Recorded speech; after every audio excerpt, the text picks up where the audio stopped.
Hi everyone, welcome back. Thanks for joining us today. We've got a brand new story to share with you, so let's begin.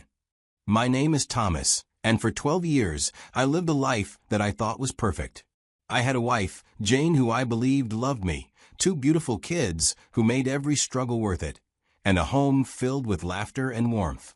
If you had asked me back then, I would have told you that I was one of the lucky ones, that I had built something real and unshakable. But life has a way of proving you wrong when you least expect it. See, betrayal isn't only about cheating. Sometimes it's about living a lie without even knowing it. It's about waking up one day and realizing that the life you spent over a decade building was never really yours to begin with. I know a lot of you watching have been in relationships. Some of you are married. Some of you have kids. And maybe you think you know your partner inside and out. I used to think that too. But after what happened to me, I realized that trust isn't just about love. It's about proof. Because no matter how much you love someone, if they are hiding something from you, then you're living in an illusion. By the time I'm done telling you this, you'll understand why I walked away from the life I thought I wanted. You'll question things you never thought to question before. And maybe, just maybe, you'll see the danger of trusting blindly, the way I did. Let's get into it. Jane and I met at university. We were both young, ambitious, and full of big plans. We clicked almost instantly. And by the time we graduated, I was sure she was the woman I wanted to spend the rest of my life with. We got married a year after graduation. We built our life together from scratch, growing from two broke college graduates to homeowners with a family. We had our ups and downs, like any couple, but I never once questioned our foundation. I never suspected a single thing. If someone had told me back then that my entire life was built on a lie, I would have laughed in their face. But the thing about truth is that it doesn't care about how perfect your life looks. It doesn't care about how happy you are. It just waits, silent, patient, and inevitable, until the moment it all comes crashing down. One morning, I woke up with no reason to believe anything was wrong. I was off work for the day, and since the kids were on break from school, I figured we'd just have a relaxed time at home. Jane had to go to work. Her job didn't come with the luxury of flexible hours like mine. So it was just me, Daniel, and Ella in the house. I made them breakfast, and we spent the morning watching cartoons, laughing at the silly jokes, and just enjoying the time together. Around noon, it happened. One moment, Daniel was sitting on the couch, playing with his toy car, and the next, he collapsed onto the floor, gasping for air. At first, I thought maybe he had just tripped or was joking around, but then I saw the way his body tensed up. His breaths were short and shallow. Panic hit me so hard. I had never seen him like that before. My hands shook as I rushed over, calling his name, hoping he would answer. But he couldn't answer. I don't even remember how I managed to get my shoes on or grab my car keys. Everything became a blur. I scooped Daniel up in my arms, barely feeling his weight. Ella, who had been watching everything with wide, terrified eyes, burst into tears. She begged me not to leave her alone. I couldn't, she was just a little girl, and she had just watched her brother collapse. So I took them both. I grabbed Ella's hand with one arm while carrying Daniel with the other, ran to the car, and sped toward the hospital. I kept checking the rearview mirror, watching Daniel in the back seat, praying he wouldn't stop breathing before we got there. The moment we arrived, I screamed for help. Nurses rushed over, and in seconds they had Daniel on a stretcher, wheeling him away while firing off questions at me. What happened? How long had he been like this? Did he have any medical conditions? I answered as best as I could, but honestly, my brain was barely functioning. I kept pacing the hallway, clutching my phone in my hand, debating whether or not to call Jane at work. I didn't want to panic her until I knew exactly what was wrong. After what felt like an eternity, a doctor finally came out and told me they had stabilized him. I let out a breath I didn't even know I was holding. But then, before I could fully process my relief, the doctor said something that made my stomach tighten. "We need to know his genotype." I frowned. His genotype? That wasn't something I had ever really thought about. But I knew that Jane and I were both AA, which meant our kids had to be AA too, right? Simple genetics. Still, something about the doctor's tone made me hesitate. It wasn't just a casual question. There was a weight to it. AA, I said, but for some reason, I felt uneasy as I said it. The doctor narrowed his eyes slightly, as if reading something in my hesitation. Are you sure? The way he asked made my chest tighten. I had never actually checked. I had just assumed. I opened my mouth to confirm again, but the words felt strange on my tongue. The doctor sighed, his expression unreadable. Just to be safe, we're going to run a genotype test. I didn't argue. I just nodded. I remember sitting in that hospital chair, waiting for the doctor to return with the results. When the doctor finally walked in, holding the clipboard with Daniel's results, I wasn't nervous. I had no reason to be. This was just routine, just a precaution. But then, he looked up at me. Your son's genotype is AS, he said, his voice calm and professional. I blinked. The words didn't make sense at first. That can't be right, I said, shaking my head. I'm AA. My wife is AA. That means our kids have to be AA too. The doctor glanced at me, then at Daniel, who was lying on the hospital bed, tired but stable. We ran the test twice, he said. The result is the same. For a moment, my brain refused to process what he was saying. I wasn't a doctor, but I knew basic biology. 2 AA parents cannot have an child. It just doesn't happen. Can you check again? I heard myself say, my voice suddenly unsteady. The doctor sighed, nodding. We can run another test, but I assure you, this result is accurate. So they did. Another vial of blood, another hour of waiting, another stretch of time where I tried to convince myself there was a mistake, a mix-up, maybe even faulty equipment. But when the results came back, they were exactly the same. Daniel was as. I stared at my son, his small fingers gripping the edge of the hospital blanket, completely unaware of the storm building inside me. The doctor must have seen the look on my face because he spoke again, his tone careful. Would you like us to test your daughter as well? I nodded, barely able to speak. If there was some kind of mistake, if this was a mix-up, testing Ella would clear it up. Another test, another round of waiting, my mind racing through every possibility. The result? Ella was AA. I should have felt relieved, but instead, I had an uneasy feeling. Why was Daniel different? I tried to come up with logical explanations. But no matter how much I tried to convince myself, one thought kept repeating in my mind. Over and over like a whisper I couldn't silence. Check everything. As I sat in that hospital waiting room, the seconds dragged by like hours. My hands felt clammy, gripping my knees as I tried to steady my breath. I had already told the doctor to go ahead with the DNA test, but now that I was waiting for the results, I wasn't sure if I was ready for them. There was still a small part of me that hoped I was just overreacting, that this was all some medical misunderstanding that could be explained away. I didn't tell Jane what I was doing. She was still at work. When the nurse finally walked toward me, holding a sealed envelope, she handed it to me with a neutral expression, as if she had no idea she was delivering a death sentence. Here are the results, sir. I took the envelope, tore it open, and unfolded the paper inside. And then everything stopped. 0% paternity match. I blinked, my vision blurring. I read it again, thinking maybe I had misread something. But no, it was clear. Neither Daniel nor Ella were mine. I was heartbroken. I took a deep breath before dialing Jane's number. The phone barely rang twice before she answered. Hey, babe, she said, her voice bright but distracted, probably still at her desk. I kept my voice even and controlled. There's been a medical emergency. I'm at the hospital with the kids. There was a sharp inhale on the other end. What happened? Is it Daniel? What's wrong? Her words rushed out, panic already settling in. He collapsed. They're running tests, but he is stable now. I'm leaving work right now, she said without hesitation. I'll be there as soon as I can. And that was it.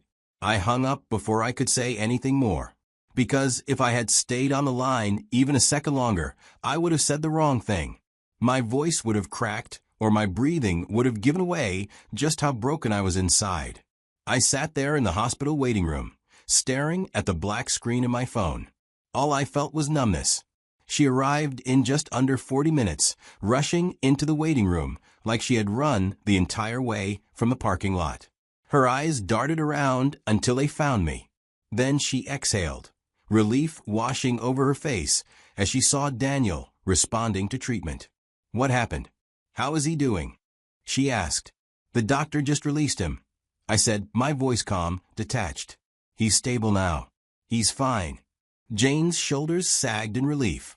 She covered her face with her hands for a second, taking in the news before she turned to me again. "God, I was so scared," she whispered. "Let's take him home." I nodded. No emotion. No reaction. She had no idea that the man sitting next to her wasn't the same one from that morning. By the time we got home, Daniel had fallen asleep in the back seat, his head resting against Ella's shoulder. Jane was still whispering prayers under her breath, thanking God that he was okay. I pulled into the driveway and put the car in park, but I didn't move. Jane unbuckled her seatbelt and turned to me. "Are you coming?" I shook my head. "I just need a minute." She hesitated, but didn't push.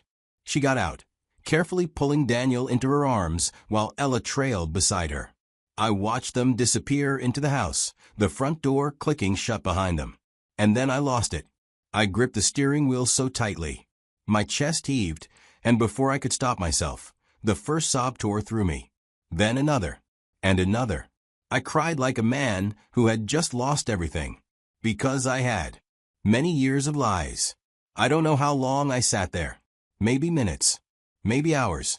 But when I finally pulled myself together, I wiped my face, took a deep breath, and stepped out of the car. It was time to confront my wife. When I walked into the house, the kids were already asleep. Jane was in the kitchen, humming to herself as she rinsed a plate under the sink. I didn't start with small talk. I placed the envelope on the dining table. "We need to talk," I said, my voice calmer than I felt. She turned around, wiping her hands on a towel, her eyebrows drawn in mild concern. "What is it?" she asked. I swallowed hard, staring at her. "I got the kids tested at the hospital," I said, "for their genotype." Her face didn't change. "Okay," she said, her tone light, but I noticed how she adjusted her posture, straightening slightly, as if bracing herself. I took a breath. "Daniel is AS." She blinked. "What?" "He's AS, Jane." My voice was steady, but I could hear the strain in it. "That's impossible, right? Since we're both AA." Her eyes darted to the side for just a second. "That doesn't make sense. Maybe there was a mistake." I let out a short, bitter laugh. "That's what I thought too. So I had them run the test again. Same result." She frowned. "I don't understand, Thomas. What are you trying to say?" I could feel my pulse rise. "I did a DNA test," I said, voice tight. "For both of them." Everything stopped. She just stood there, frozen, her face unreadable. I reached for the envelope, pulled out the papers, and slammed them on the table. Her body jerked at the sound. Her hands trembled as she picked up the documents. I watched as her eyes moved over the words, her lips parting in a silent gasp. And then she broke. A choke sob escaped her lips. "Thomas, please." Her voice cracked, barely above a whisper. I said nothing. I just stared at her. Tears streamed down her face as she reached for me, but I stepped back, out of her grasp. "I am sorry," she whispered, shaking her head rapidly. "I swear I am sore." She sobbed harder, covering her mouth as if that would stop the sound. "I love you, Thomas. I swear I love you. You don't lie to people you love," I said. "You don't let them live a fantasy while you carry the truth." She kept crying, kept pleading, but I was done. There was nothing she could say to make this better. I just turned around, walked past her, and made my way to the guest room, the house that no longer felt like home. The next few days were pure torture. Jane moved carefully around me, her voice soft, her steps hesitant. She tried to act normal, like nothing had changed. But nothing she said or did could fix this. She started cooking my favorite meals. Jollof rice with perfectly fried plantains, spicy goat stew, grilled fish seasoned just the way I liked. The house smelled like comfort, like love, but it only made me sick. How do you eat when your stomach is full of betrayal? At night, she would knock on the guest room door. "Thomas," she'd whisper, Please talk to me. But I never answered. I lay awake, staring at the ceiling, wondering how long she had watched me love those kids, knowing they weren't mine. And then, there was the worst part, Daniel and Ella. I still tucked them in at night. Still listened to their stories about their day. Still kissed their foreheads. They didn't deserve any of this. They were innocent. But every time I looked at them, my heart broke all over again. A week passed. A week of silent meals, forced small talk, and fake smiles for the kids. A week of Jane trying, hoping, praying that I would come around. I couldn't. One evening, I sat on the edge of the bed in the guest room, staring at my suitcase. I wasn't angry anymore. I stood up and grabbed the suitcase, moving quickly now. A couple of shirts, a few pairs of jeans, my laptop, my essentials. I wasn't even sure where I was going. I just knew I couldn't stay. Before I walked out, I went to the dining table, pulled out a sheet of paper, and wrote the only thing I could manage. I can't do this. I love the kids, but our entire life was built on a lie. I need to go. I placed the note where she would see it, then took one last look around. I turned off my phone, grabbed my car keys, and walked out. I didn't look back. The next morning, I was at work, trying to keep my head down and focus. Then, just before lunch, Jane showed up. I stood up just as she rushed toward me. Her face was streaked with tears, like she had barely taken the time to get ready before coming here. People were starting to stare, but she didn't care. "Please, Thomas," she choked out. "Come home. We can fix this. We have to fix this. Jane, there's nothing to fix." My voice came out steady, but inside I was crumbling. "What am I supposed to tell the kids?" she pleaded, her voice breaking. "They're asking for you. They don't understand why you're not home." I exhaled sharply. "That's your problem now," I said, my tone cold, detached. "You should have thought about that before you lied to me for 12 years. She shook her head violently, stepping closer, her hands reaching for mine, but I pulled away. "It wasn't supposed to be like this," she sobbed. "I'm sorry.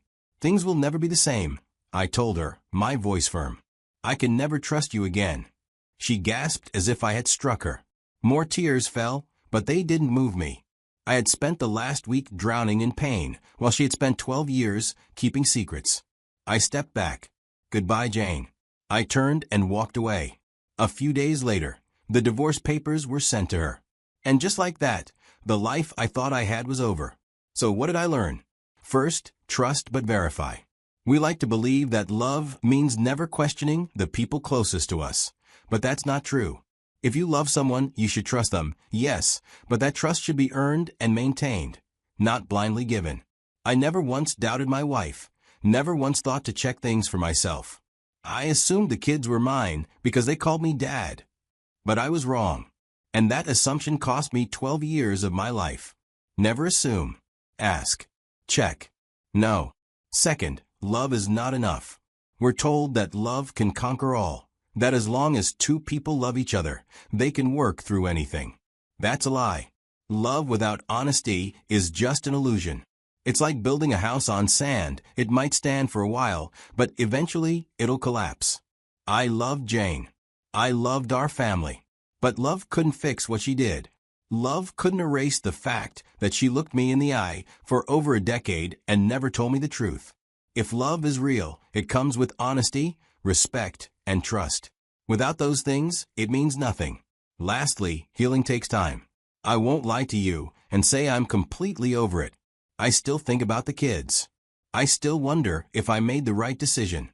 I still wake up some nights feeling like I'm stuck in a nightmare. But I also know that some wounds are too deep to just patch up and move on. Some things can't be fixed. And that's okay. Some betrayals are too big to forgive. Some people don't deserve a second chance. And sometimes, walking away is the only way to truly heal. So now, I'll ask you, what would you have done in my shoes? If you were me, if you found out that the life you built was based on a lie, would you have stayed? Would you have forgiven her? Would you have tried to fix things for the sake of the kids?